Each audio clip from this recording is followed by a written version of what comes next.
신능기에서 쭉 읽어갑시다. 이와 같이 나는 들었다. 한때 부처님 나갈 타고 왕사선 기사골 산중에서 건 비유해 중 1만 2천인과 함께 계시. 이들은 모두 아라한으로서 모든 번뇌가 이미 다하여 다시 번뇌를 일으키지 않으며 깊은 진리를 얻어 모든 미혹된 섭성을 없이 하고 마음의 자제함을 얻은 이들이었다.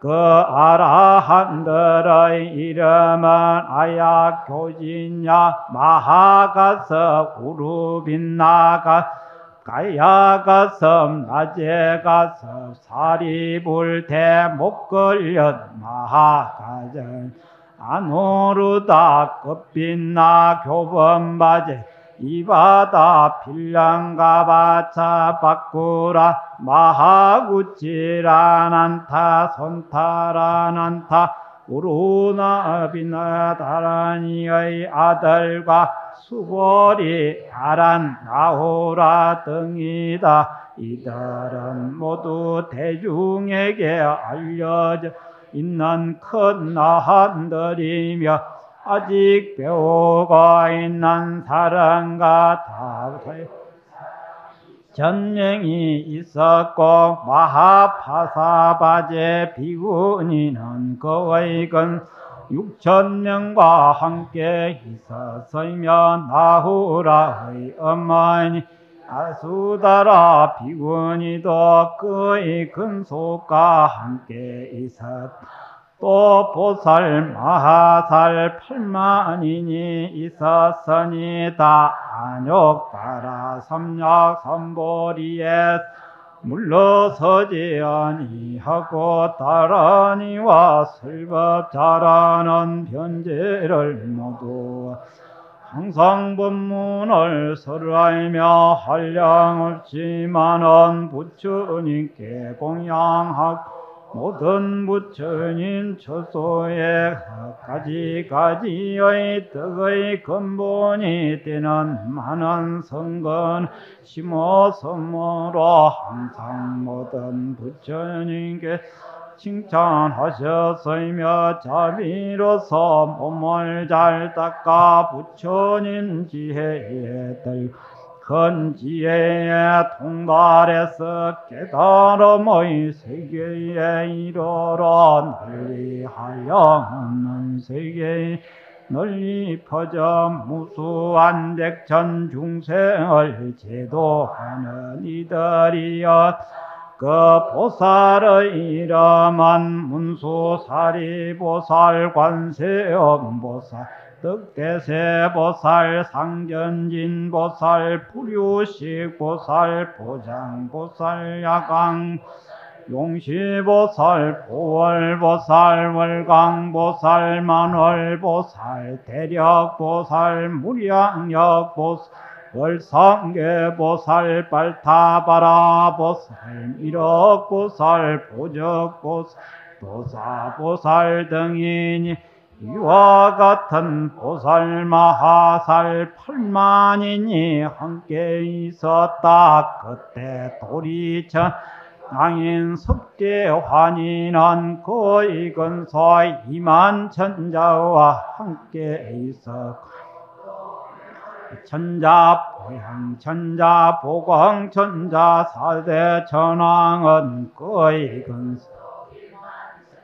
근소와 함께 있었으며 자제 천자와 대자제 천자는 그의 근소 3만 천자와 함께 있었으며 사바세계의 주인이며 범천왕 인식이 대봉 대명대금 등은 그의 근속 1만 2천 천자와 함께 있어 또 8 용왕이 있었으니 난타용왕, 발란타용왕, 사가라용왕, 하수일용, 득차가 용왕 하나 바달다 용왕 바나사 용왕 우발라 용왕 등이 각각 여러 백천근속과 함께 있었. 또 내 긴나라 왕이 있었으니 긴나라 묘법 긴나라 왕 대법 긴나라 지법 긴나라 왕이 각각 여러 백천근속과 함께 있었. 또 내 근달바 왕이 있었으니 근달바 왕 아금 근달바 왕 미금 근달 미영건달바 왕이 각각 여러 백천근속과 함께 있어. 또 내 아수라 왕이 있었으니 가라 근다 수라 가질 따라 수라왕 나후와 수라왕이 각각 여러 백천근속과 함께 있어. 또 내 가루라 왕이 있었으니 대위득 가루와 대신 가루라 왕 대만 가루라 왕 여의 가루왕 각각 여러 백천근속과 함께 있었다. 또 아들 아사세왕도 여러 백천근속과 함께 부처님 발에 의하고 물러나서 한쪽에 자유히 앉아 있었다. 그때 세종께서는 사부대중에게 둘러싸여 공양과 공경 찬탄을 받으시고 모든 보살을 위하여 대성경을 설하시니 이름이 무량이 이는 보살을 가르치는 법이며 부처님이 보호하고 아끼는 경전이여. 부처님께서 이 경을 설하신 후 가부좌를 들고 무량이처 삼매에 드신 몸과 몸이 흔들리지 않으시었. 이때 하늘에서는 만다라꽃 마하만다라꽃 만수사꽃 마하만수사꽃들이 부처님과 대중위에 비오듯이 내려서며 부처님의 넓은 세계 6가지로 진동하였다. 그때 모임에 있던 비구 비구인이 우바세 우바이 하늘용 야차 근달 아수라 가루라 긴나라 마후라가 사람과 사람은 모든 소왕 전류낭을 비롯한 모든 대중은 전에 없었다. 만나 하니하여 합장하고 부처님을 우러러 보았다나.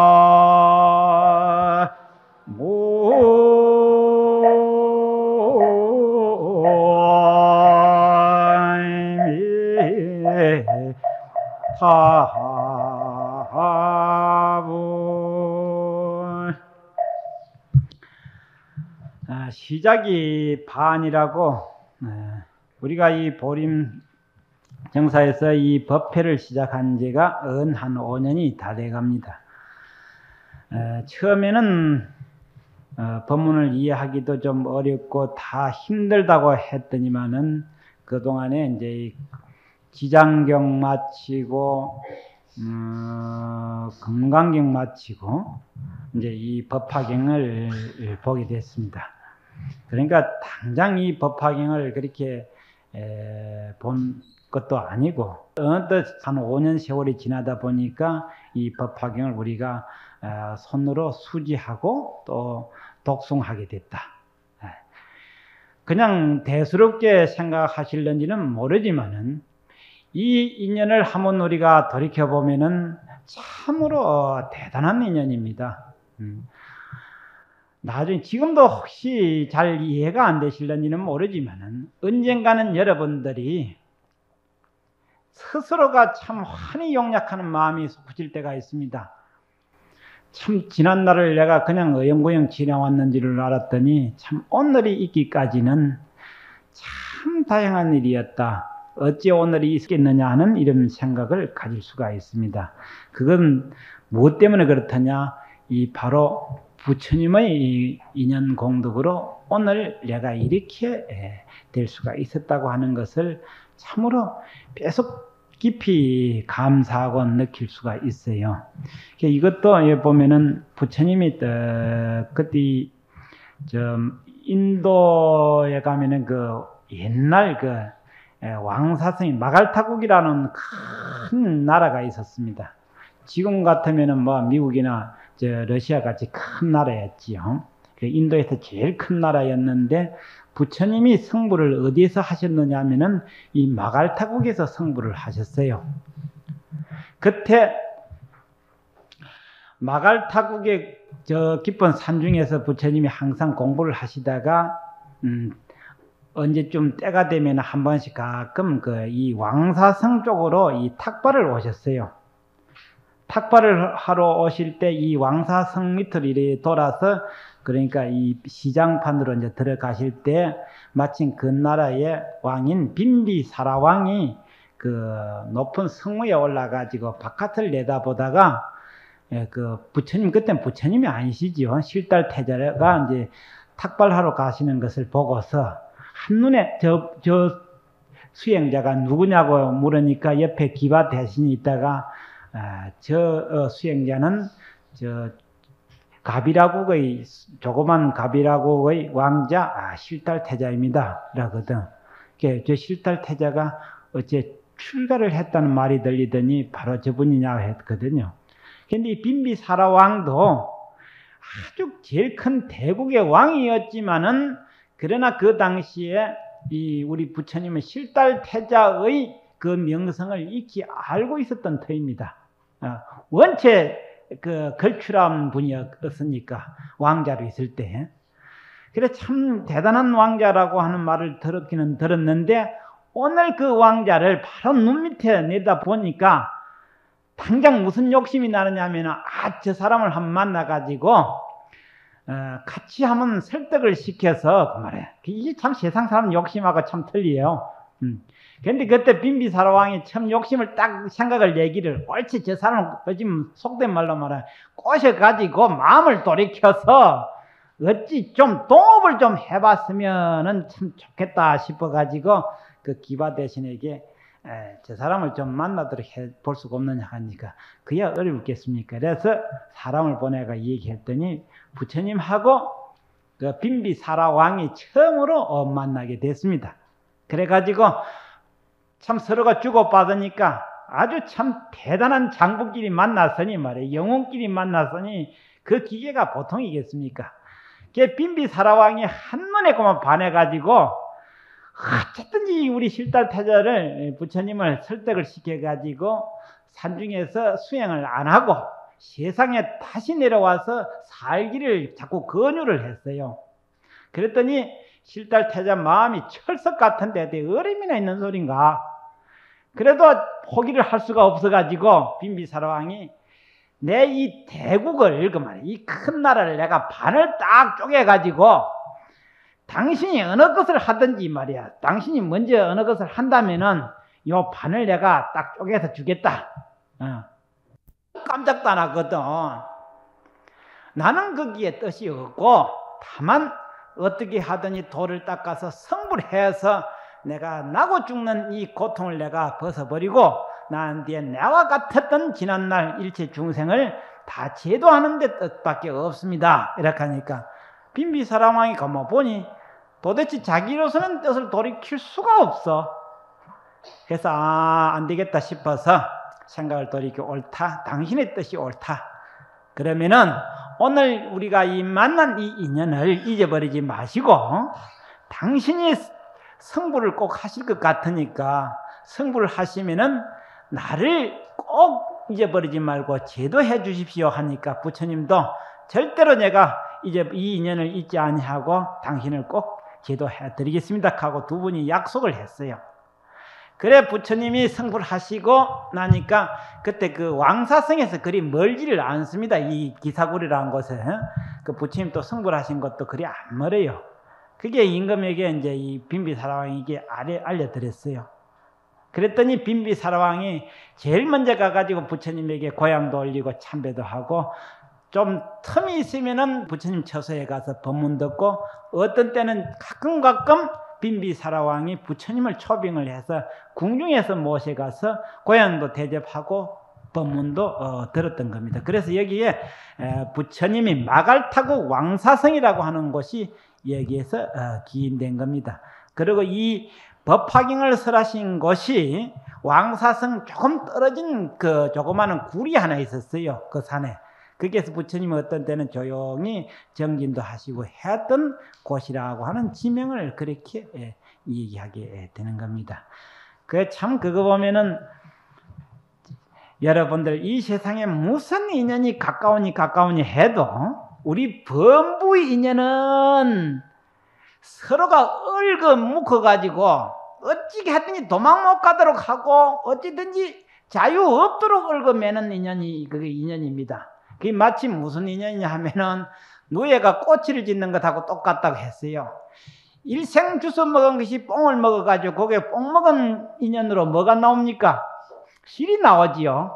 그 실 나온 게 지가 먹었던 인연으로 해서 결과가 그렇게 실이 된 거라. 그 실을 가지고 무엇에 썼습니까? 우리 같으면 명주 만들려고 그랬겠지. 그런데 그놈은 지죽을지만 하고 앉아있어. 그걸 갖다가 챙챙 감아가지고 감다 보니까 나중에 어찌 돼버립니까? 눈에 꽃이 안에 갇혀가지고 그만 죽어버리잖아요. 그와 같듯이 우리 범부들이 일생에 인연을 짓고 사는데 무슨 인연을 짓고 사느냐? 자기 먹는 일만 자꾸 지어요. 자꾸 그렇게 만들어가지고 나중에는 아이고 내 죽겠네. 니 때문에 내 죽겠다네. 니 때문에. 전부 다 니 때문에 내 죽겠다. 지금 만든 인연이지 어째서 니 때문에 죽겠나 그 말이야. 그래가지고 지만 죽으면 괜찮긴데 또 다른 사람까지 또 묶어가지고 묶이신 작전이야 전부 다.